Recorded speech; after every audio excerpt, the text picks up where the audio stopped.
Hello learners, welcome to management classes with Pallavi. इस video में मैं मैक्रो इकोनॉमिक्स का चैप्टर फर्स्ट जो नेशनल इनकम से रिलेटेड है उससे रिलेटेड कुछ इंपॉर्टेंट क्वेश्चन एंड आंसर्स आपके साथ डिस्कस करूंगी। और इन क्वेश्चन एंड आंसर्स के थ्रू मैं पूरी कोशिश करूंगी कि पूरा जो आपका चैप्टर है उसको मैं कवर अप कर सकूं।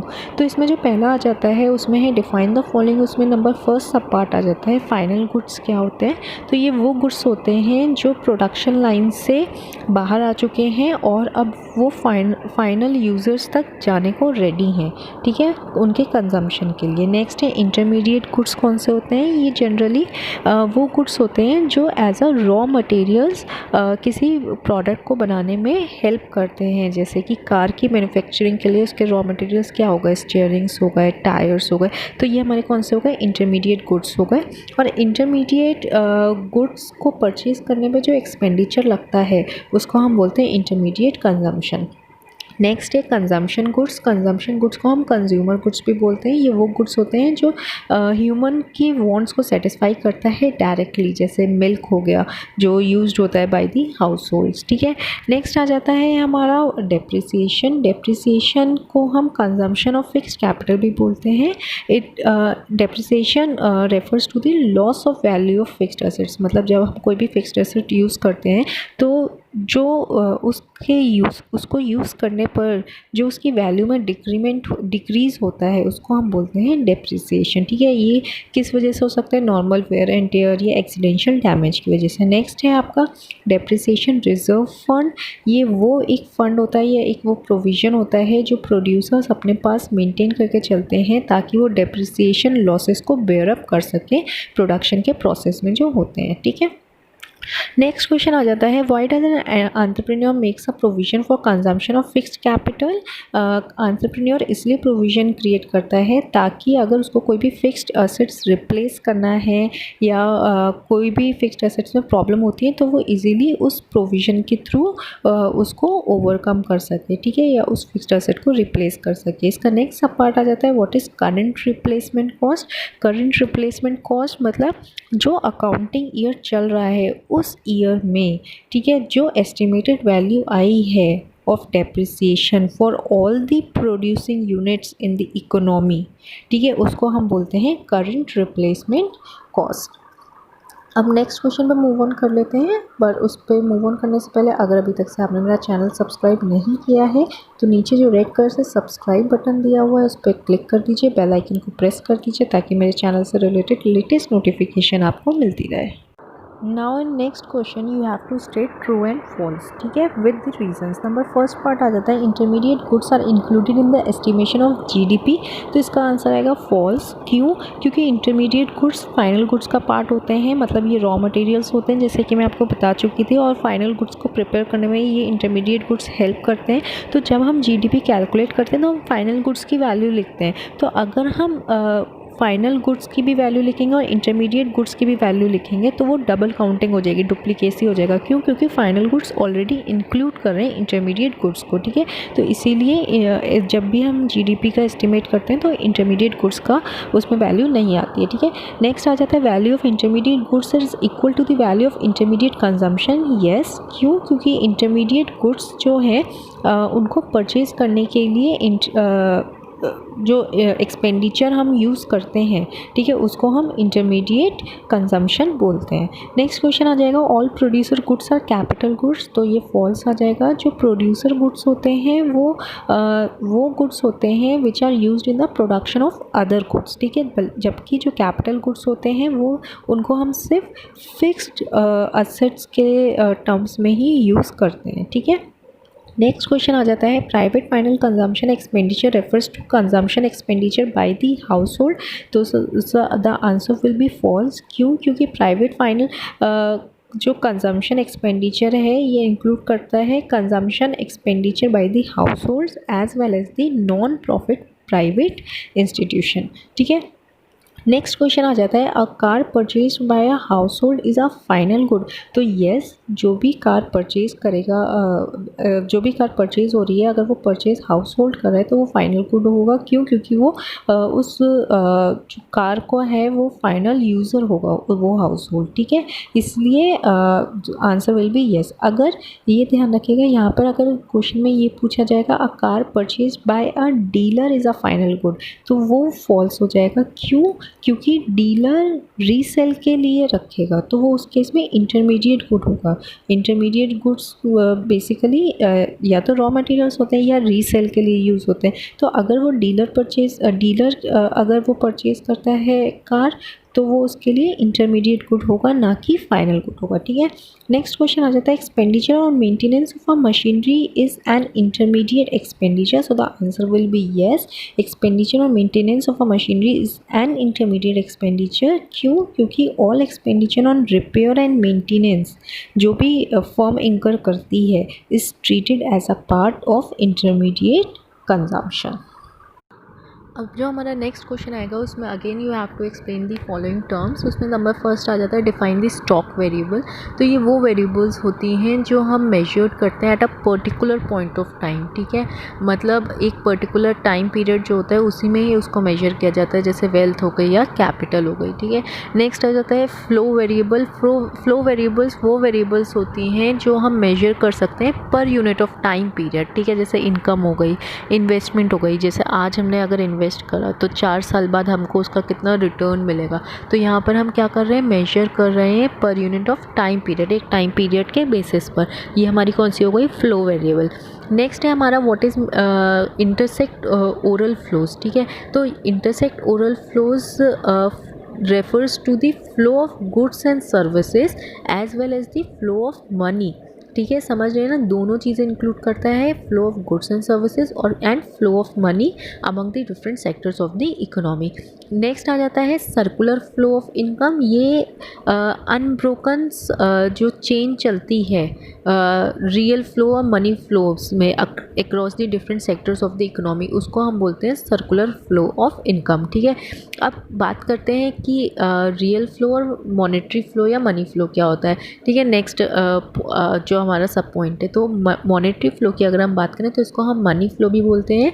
ये किसको इंक्लूड करता है, फ्लो ऑफ फैक्टर इनकम्स जैसे रेंट, इंटरेस्ट, प्रॉफिट और वेजेस, ठीक है। कहाँ से, from producer sector to the household sector. मतलब जो प्रोड्यूसर होता है वो रेंट, इंटरेस्ट, प्रॉफिट और वेजेस के थ्रू हाउस होल्ड सेक्टर को पैसा देता है, ठीक है, फॉर द फैक्टर सर्विसेज। और उसके बाद जो हाउस होल्ड होता है वो उनको अपनी इनकम को स्पेंड कर देता है on goods and services produced by the producing sector, ठीक है। तो इस तरीके से क्या हुआ, जो मनी है वो फ्लोज बैक किसको आ गया वापस, to the producing sector as and household expenditure, ठीक है। नेक्स्ट आ जाता है रियल फ्लो। रियल फ्लो में किसका होता है फ्लो ऑफ फैक्टर सर्विसेज, ठीक है। ये ध्यान रखिएगा, मॉनेटरी फ्लो में फैक्टर इनकम का फ्लो होता है प्रोड्यूसिंग सेक्टर से हाउस होल्ड सेक्टर में, फिर हाउस होल्ड से अगेन प्रोड्यूसिंग सेक्टर में। और रियल फ्लो में क्या होता है, फ्लो होता है फैक्टर सर्विस का, कौन सर्विस प्रोवाइड करता है, हाउस होल्ड, ठीक है। तो यहाँ पे जो पहला आ जाएगा वो आएगा हाउस होल्ड से प्रोड्यूसिंग सेक्टर के पास जाता है और फिर दोबारा प्रोड्यूसिंग सेक्टर से हाउस होल्ड सेक्टर के पास जाता है, ठीक है। नेक्स्ट क्वेश्चन आपका आ जाता है, इसमें आपको ये बताना है कि ये जो पॉइंट्स हैं ये स्टॉक हैं या फ्लो के हैं, ठीक है। नंबर फर्स्ट आ जाता है income of a household. तो ये फ्लो में आ जाएगा क्योंकि ये मेजर्ड करा जाता है पर यूनिट ऑफ टाइम पीरियड के बेसिस पर। नेक्स्ट है consumption expenditure of a house hold, ये भी आपका फ्लो में आएगा। नेक्स्ट है वेल्थ, ये आपका स्टॉक आएगा। नेक्स्ट है आपका सीमेंट प्रोडक्शन, ये आपका फ्लो में आएगा। नेक्स्ट है आपका मनी सप्लाई और quantity of money of the nation, ये आपका स्टॉक में आएगा। नेक्स्ट है change in Nations money supply, ये आपका फ्लो में आएगा। नेक्स्ट है population of a country and number of birth. तो जो पॉपुलेशन ऑफ अ कंट्री वो स्टॉक वेरिएबल आएगा because it is measured at a point of time. और नंबर ऑफ बर्थ जो है वो आपका फ्लो वेरिएबल आएगा because it is measured per unit of time period. Next आ जाता है आपका एक्सपोर्ट। जो एक्सपोर्ट है आपका वो फ्लो वेरिएबल आएगा because it is measured per unit of time period. Now your next question is producer sector supplies the factor services to the household sector. तो इसका जो आंसर आएगा वो आपका फॉल्स हो जाएगा। क्यों? क्योंकि जो प्रोड्यूसर सेक्टर है वो सप्लाई क्या करता है? Goods and services to the household sector. Next है flow of factor services rendered by the households to the producers are real flows. So the answer is true. ठीक है, इसका reason जब मैंने आपको एक्सप्लेन करा था अभी रियल फ्लो क्या होता है मैं बता चुकी हूँ। नेक्स्ट है money flows are opposite to real flows. Answer will be true. इसका भी रीज़न जब मैंने आपको मॉनेटरी फ्लो और रियल फ्लो एक्सप्लेन करा है तब मैं बता चुकी हूँ। नेक्स्ट है a car covering a distance of 300 kilometre in 5 hours includes both stock as well as flow variable. So the answer will be true because जो डिस्टेंस है वो आपका स्टॉक वेरिएबल आता है और जो स्पीड है जो आप कैलकुलेट करेंगे 300 डिवाइडेड बाय 5, ठीक है, वो आपका फ्लो वेरिएबल आएगा which will be measured per unit of time period. Now in our next question we have to explain the following terms. Number first आ जाता है normal residents of a country. तो ये वो रेसिडेंट्स होते हैं जो ऑर्डिनरली रिसाइड करते हैं कंट्री में और जो भी वो इकोनॉमिक एक्टिविटीज़ कैरी ऑन करते हैं या जो भी एक्टिविटीज़ अंडरटेक करते हैं वो इकोनॉमिक इंटरेस्ट के लिए अंडरटेक करते हैं अपनी कंट्री के लिए। ठीक है, नेक्स्ट है domestic territory of a country. तो ये वो इकोनॉमिक टेरिटरी होती है कंट्री की जहाँ पर जो इकोनॉमिक एक्टिविटीज़ अंडरटेकन की जाती हैं वो डोमेस्टिक इनकम को जनरेट करती है। नेक्स्ट है फैक्टर इनकम। तो फैक्टर इनकम वो वाली इनकम होती है जो फैक्टर्स ऑफ प्रोडक्शन के ओनर होते हैं वो रिसीव करते हैं। ठीक है, किसकी फॉर्म में? रेंट की फॉर्म में, वेजेस की फॉर्म में, इंटरेस्ट एंड प्रॉफिट की फॉर्म में। ठीक है, नेक्स्ट है domestic factor income. Domestic factor income वो इनकम होती है जो जनरेट होती है with in the domestic territory of the country bye all the enterprises during 1 year. ठीक है, मतलब एक डोमेस्टिक टेरिटरी में जितनी भी एंटरप्राइजेज हैं वो जो इनकम जनरेट करती हैं ड्यूरिंग 1 ईयर उसको हम बोलते हैं डोमेस्टिक फैक्टर इनकम। नेक्स्ट है ट्रांसफ़र पेमेंट्स और ट्रांसफ़र एक्सपेंडिचर। तो ये वो यूनिलेटरल पेमेंट्स होते हैं जिसके अगेंस्ट इकोनॉमी को कोई भी वैल्यू एडिशन नहीं मिलता, जैसे गिफ्ट्स हो गए, डोनेशन हो गए। इकोनॉमी दे रही है लेकिन वैल्यू एडिशन मतलब रुपए बढ़कर उसको नहीं मिल रहे हैं। ठीक है, नेक्स्ट है आपका फोर्स ट्रांसफ़र। ये कंपलसरी पेमेंट्स होते हैं जैसे इनकम टैक्स।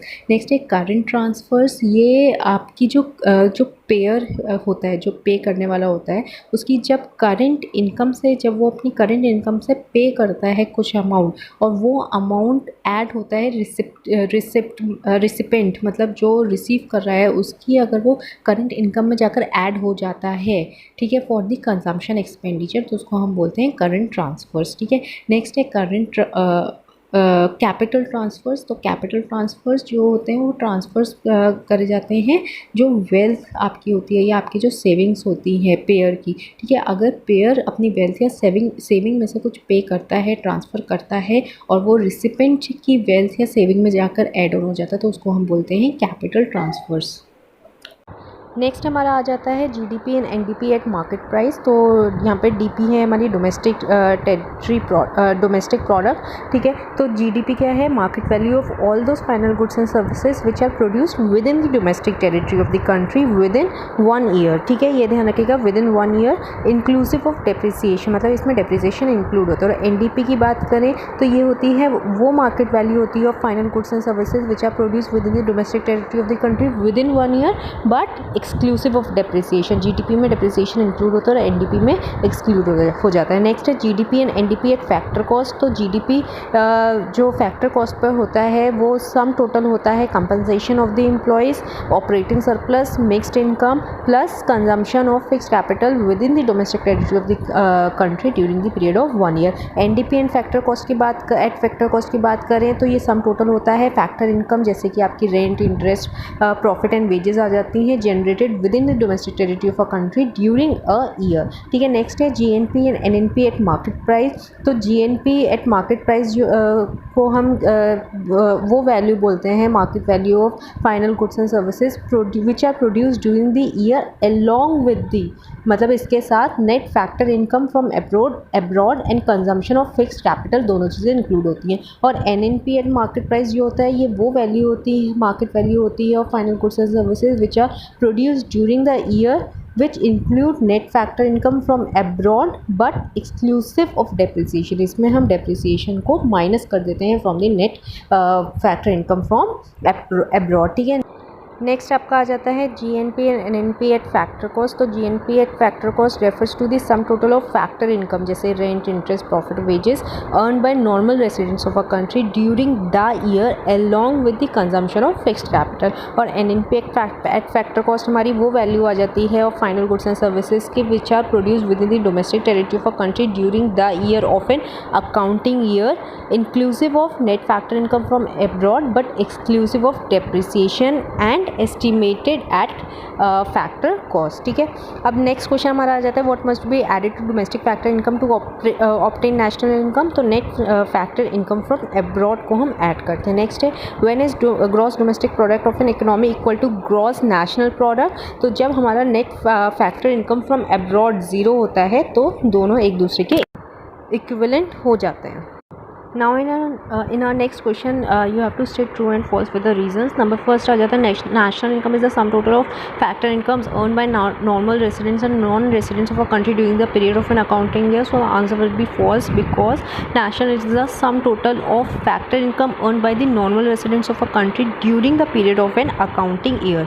ठीक है, next question आ जाता है income earned by foreigners working in branch of a foreign bank in India is a part of a domestic factor income of India. So answer will be true because the branch of foreign bank is located within the domestic territory of India, मतलब India के within establish है इसलिए। ठीक है, next question आ जाता है depreciation is the basis of difference between the domestic income and national income. So the answer will be false. The basis of difference between the domestic income and national income is the net factor income from abroad, ना कि depreciation. Next domestic product can be more than national product. हाँ, हो सकता है जब आपका net factor income from abroad negative होगा तब domestic product will be more than the national product. Next है salaries to Indian residents working in German embassy in India is included in domestic income of India. So the answer will be false. Salary to Indian residents working in German embassy in India is not included in domestic income of India क्योंकि German embassy in India is not a part of domestic territory of India. ठीक है, next question आ जाता है factor income from abroad is a part of domestic factor income of India. So answer will be false. Factor income from abroad is not a part of domestic factor income of India because it is not generated within the domestic territory of India. ये generate नहीं हुई है India में. ठीक है, next है interest paid by the banks to Rohit on his deposits and is included in the national income. So answer will be true because जो banks हैं banks are expected to have used Rohit savings for purposive productive purpose. मतलब रोहित ने जो पैसा invest करा है as a saving bank में तो बैंक वो उसको यूज़ कर रहा है इन प्रोडक्टिव पर्पस. अब नेक्स्ट क्वेश्चन पे मूव ऑन कर लेते हैं. इसमें आपको बताना है name the 3 methods of measuring national income. तो पहला आ जाता है आपका प्रोडक्ट मेथड या वैल्यू एडेड मेथड, नेक्स्ट आ जाता है इनकम मेथड और लास्ट आ जाता है आपका expenditure method. Now in next question you have to explain the following terms. Number first आ जाता है आपका डबल काउंटिंग. जब आप एक कमोडिटी की वैल्यू को एक से ज़्यादा बार काउंट करते हैं, ठीक है, तो उसको हम बोलते हैं डबल काउंटिंग. ठीक है, इससे ओवर एस्टिमेशन लगता है of the value of goods and services produce. ठीक है, नेक्स्ट है value added method. Value added method ये मेजर करता है कि जो एंटरप्राइजेज़ हैं अपनी डोमेस्टिक टेरिटरी में वो जो प्रोड्यूस कर रही हैं, ठीक है, तो वो क्या वैल्यू एडिशन प्रोवाइड कर रही हैं अपनी डोमेस्टिक टेरिटरी को in the form of production. ठीक है, नेक्स्ट आपका आ जाता है इनकम मेथड. तो इनकम मेथड मेजर्स करता है national income as the sum total of factor income. Income के टर्म्स में जैसे कि compensation of employees, rent, interest and profit earn by the normal residents of a country during an accounting year. Expenditure method क्या होता है, ये measure करता है national income in terms of the expenditure. जो हम एक्सपेंडिचर करते हैं जैसे consumption expenditure plus investment plus investment expenditure जो हम करते हैं on the purchase of any final goods and services produced in the economy during the period of an accounting year. Now in next question again you have to state true and false for the reasons. Number first आ जाता है both value added and value of output are identical concepts. मतलब एक जैसे concept है, so the answer will be false. दोनों different concepts हैं. क्यों? क्योंकि value of output जो है वो क्या include करता है market value of goods produced, लेकिन जो value added है वो क्या include करता है market value of goods produced minus market value of the goods used as inputs or raw materials in the process of the production. Next आ जाता है sum total of the value added by the producing units within the domestic territory of the country is equal to the national product, so answer will be false. क्यों? क्योंकि जो sum total of value added है, ठीक है, वो national income के equal नहीं होता, डोमेस्टिक प्रोडक्ट के इक्वल होता है, ठीक है। नेक्स्ट क्वेश्चन आ जाता है exports and retirement pensions are included in the estimation of national income, तो answer will be true exports. क्यों? क्योंकि ये जो प्रोड्यूस होते हैं within the domestic territory of the country होते हैं, ठीक है। और रिटायरमेंट पेंशन क्यों? क्योंकि ये एक तरीके का डेफर्ड वेज है, ठीक है। Next expenditure on second hand goods is not included in the estimation of national income, so the answer will be true. क्यों? क्योंकि जो सेकेंड हैंड गुड्स हैं, ठीक है, जब वो प्रोड्यूस्ड हुए थे तो वो उसी ईयर अकाउंट जो रिकॉर्ड्स में शो हो गए थे, ठीक है। अब तो वो सेकेंड हैंड है, इसलिए उनका जो एस्टिमेशन है वो इंक्लूड नहीं होगा, ठीक है। नेक्स्ट आ गया आपका question festival gifts to the employees are included in the estimation of national income, तो आंसर विल बी फॉल्स। क्यों? क्योंकि गिफ्ट्स जो हैं वो ट्रांसफर पेमेंट्स होते हैं। नेक्स्ट है free medical treatment of the employees by the employer is included in the estimation of the national income, answer will be true. क्यों? क्योंकि it's a kind of a wages in kind and therefore a part of the compensation of the employees. इनको हम as a compensation of employees treat करते हैं, इसलिए ये part होते हैं नेशनल इनकम का। नेक्स्ट है आपका contribution to provident fund by the employers is included in the national income, so answer will be true, include होते हैं। लेकिन अगर जो प्रोविडेंट फंड में कंट्रीब्यूशन जो है अगर वो एम्प्लॉयज़ कर रहे हैं तो उस केस में इंक्लूड नहीं होंगे। एम्प्लॉयर्स मतलब कंपनी एक तरीके से हो गई या मैनेजर्स हो गए, ठीक है। Now in our next question we have to explain nominal GDP and real GDP। तो nominal GDP को हम GDP at current prices भी बोलते हैं। क्यों? क्योंकि it is the market value of all those final goods and services produced within the domestic territory of a country during an accounting year, जहाँ पर जो प्राइस का बेस होता है वो करंट ईयर के प्राइजेस का बेस लिया जाता है, ठीक है। और रियल GDP की अगर हम बात करें तो यहाँ पे इसको हम GDP at constant prices भी बोलते हैं। It refers to all those market value of final goods and services produce within domestic territory of a country during an accounting year where the जो प्राइजेस लिए जाते हैं वो base year के prices लिए जाते हैं, ठीक है। नॉमिनल GDP में करंट ईयर प्राइजेस लिए जाते हैं और रियल GDP में बेस ईयर प्राइजेस लिए जाते हैं। नेक्स्ट क्वेश्चन है how is GDP at current prices converted into GDP at constant prices. तो इसका एक फॉर्मूला है जो है GDP at current prices divided by current price index into 100। और नेक्स्ट इसका सब पार्ट आ जाता है क्वेश्चन का ऑल्सो एक्सप्लेन GNP डिफ्लेटर। तो GNP डिफ्लेटर मेजर करता है average level of the prices of all goods and services that makes up GNP, ठीक है, ग्रॉस नेशनल प्रोडक्ट। और अगर हम बात करते हैं कि GNP को डिफ्लेटर को हम कैसे मेजर करते हैं तो ये इसको हम रेशियो के थ्रू मेजर करते हैं। इसका रेशियो हम कैसे निकालते हैं? Nominal GNP divided by real GNP multiplied by 100।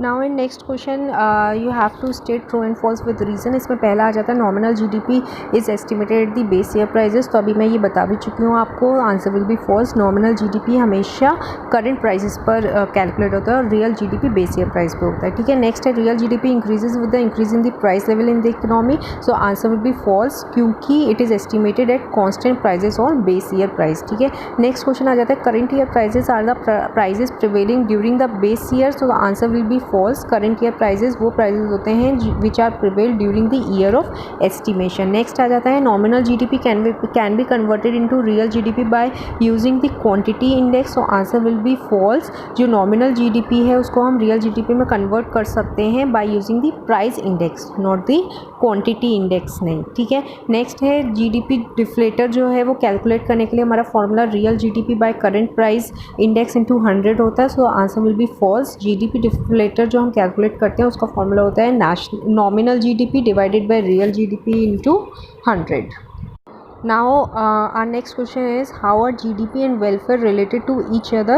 Also explain externalities, ठीक है। तो GDP और welfare के बीच में पॉजिटिव रिलेशनशिप होता है। क्यों? क्योंकि जितना ज़्यादा GDP होगा उतना ज़्यादा हायर वेलफेयर होगा, अदर थिंग्स रिमेनिंग दी कॉन्स्टेंट, ठीक है। एक्सटर्नलिटीज़ की बात करते हैं तो ये पॉजिटिव और नेगेटिव इम्पैक्ट होता है of an economic activity on the other activities, ठीक है। लेकिन ये प्राइस या पेनल्टी को इन्वॉल्व नहीं करता है। Now in next question again you have to state true and false with reason. Number first आ जाता है welfare of the people in the economy is measured in terms of the availability of average income per person. Answer will be false, क्योंकि जो major करने के लिए हम लेते हैं वो एवरेज इनकम नहीं, गुड्स एंड सर्विसेज पर पर्सन लेते हैं। नेक्स्ट आ जाता है with every increase in the level of GDP social welfare definitely increases in the economy. Answer will be false. जब अगर हमारा GDP का लेवल बढ़ता है तो it is always associated with the higher level of income inequality social welfare. मतलब income inequality भी बढ़ती है, ज़रूरी नहीं है कि हर समय सोशल वेलफेयर ही इंक्रीज़ हो। Now our next question is net of exports x minus m a part of net factor income from abroad? So the answer will be false. ये net factor income from abroad नहीं होगा. Exports will be a part of domestic income. क्यों? क्योंकि जो हम export कर रहे हैं वो एक domestic product है, इसीलिए ये domestic income का part होगा. ठीक है, next question आ जाता है Rajiv purchases a generator for his office giving reasons. Answer the following questions. Number first आ जाता है purchase of a generator by Rajiv is an intermediate expenditure. So the answer will be false. क्यों? क्योंकि राजीव ने जो generator purchase करा है ये final investment expenditure है। क्यों? क्योंकि जनरेटर एक फिक्स्ड एसेट है, एक फर्म, एक ऑफिस, उसके ऑफिस के लिए। नेक्स्ट पार्ट आ जाता है एक्सपेंडिचर और maintenance of a generator is an intermediate expenditure. So answer will be yes. ऐसा क्यों? क्योंकि जो भी चीज़ हम परचेज करते हैं रिपेयर्स और मेंटेनेंस करने के लिए उसको 1 साल तक जब हम यूज़ कर लेते हैं उसके बाद जो वो रिपेयर और मेंटेनेंस वाला प्रोडक्ट होता है उसको हम ट्रीट करते हैं एज अ इंटरमीडिएट कंजम्पशन। इस वजह से ये इंटरमीडिएट एक्सपेंडिचर हो जाता है। ठीक है, सो ये कुछ इंपॉर्टेंट क्वेश्चंस थे। आई होप मैंने ट्राई किया है ये पूरा चैप्टर कवर करने का इन इंपॉर्टेंट क्वेश्चंस के थ्रू, और आपको समझ में आए हैं। समझ में आए तो प्लीज़ इसे लाइक करें, शेयर करें, कमेंट करें, कोई भी क्वेरी है, and don't forget to subscribe my channel. Thank you so much.